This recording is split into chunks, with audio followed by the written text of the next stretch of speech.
Michael, congratulations on the film. Thank you. Could we start? Could you tell us about this remarkable guy that you play? I play a man named Andy Hertzfeld. Andy was one of the original members of the Macintosh team.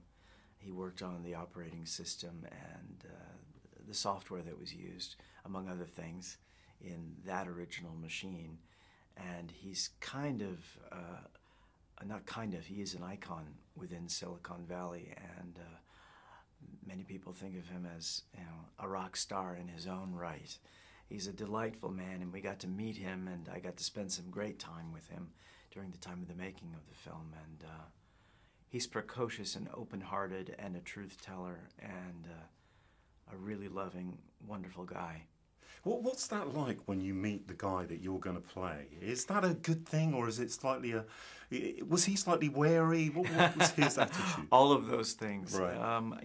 This is the first time in which I've played someone who's still alive. I've played some historical figures, but to meet the person that you're going to be playing was intimidating. But he didn't make it, so he was just delightful and an open book. He really wanted to help me, in any way that I would need help. And the story is very personal to him, and he wanted to be helpful in telling that story as correctly as possible. Has he seen the film yet? Do you know? I don't know for sure, but I think he has. Okay. And have you had any reaction from him? I spoke to Steve Wozniak and Janet at the Telluride Festival, Janet Wozniak, and they were effusive, and they seemed to really love it and be very moved by the whole thing. So I'm pleased that they enjoyed it. You're working with this remarkable script and with a great director, but I know you're a man you're an actor who likes to do research yourself. Yeah. So how did you prepare? Was it all there this time, or meeting Andy? What was the process for you? I always find it's in an odd way. It is indeed a process. First, it starts with a reading. Next, in this case, it started with meeting the man and being with him and just observing him and trying to, listen to his voice over and over again and try to absorb what it is that I can. But then the inevitable process is to take the screenplay, which is what we have. It's the story that we're telling, and to infuse anything that I learned from my readings or my interviews into the work that's on the page. And that's what I tried to do, is to show up on the day, to be as, open and direct and honest on the day, and hope that all that work and trust that work infuses what it is that I do.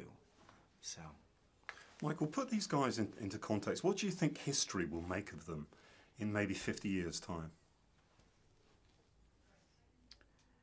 They were at the forefront of turning what could be thought of at the time as, unwieldy, frightening machines into user-friendly devices. They were the ones who were at the forefront of the creative process of turning them into ubiquitous, friendly, day-to-day items that we seem now to not be able to live without on the whole. Everybody seems, attached. Just walk outside, you'll see 10 people with their devices in their hands. They were there thinking creatively, trying to figure out what could help people. What could help people? They were the pioneers, and perhaps they didn't think so. There was a great love of technology at the time, and there still is, but it wasn't necessarily cool at that time. And they were the ones that perhaps turned that page and made it, and opened all of our eyes to the possibilities of how these things could help us. Completely. Can you remember your first computer? Oh, goodness. I don't know what it was. It was as generic as could be. It was inherited from my father's company. It was big and bulky and massive and slow And I didn't know how to use it, but everybody was starting to use computers, so I had to start somewhere. All right. Tell me about working with Danny and Michael. You know, let's tackle both of them here. Sure. What was it like? I'm just trying to remember the first day of meeting them both. It was the same day, first day of school, and you know, I was so excited. I couldn't really keep my enthusiasm down. I'd been a fan of both of theirs, and they couldn't have been nicer, you know. Danny's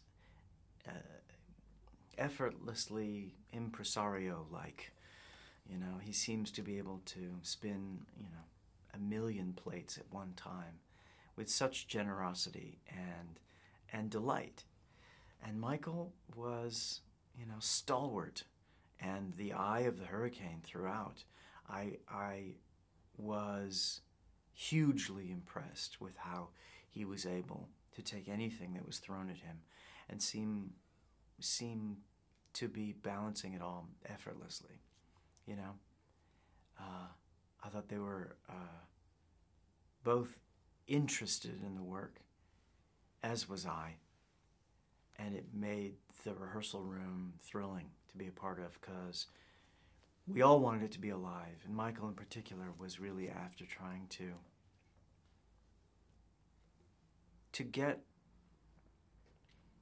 at the heart of what we were trying to do with each of these scenes. He wanted everything to be great, you know, and Danny just let us play. So it was kind of the best of all worlds.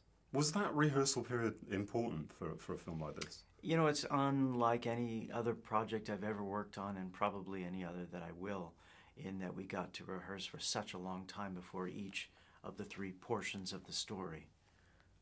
So to have that time, I think primarily was important, Danny felt, for Michael, in that he would get a sense of what the arc of each individual portion of the story would be.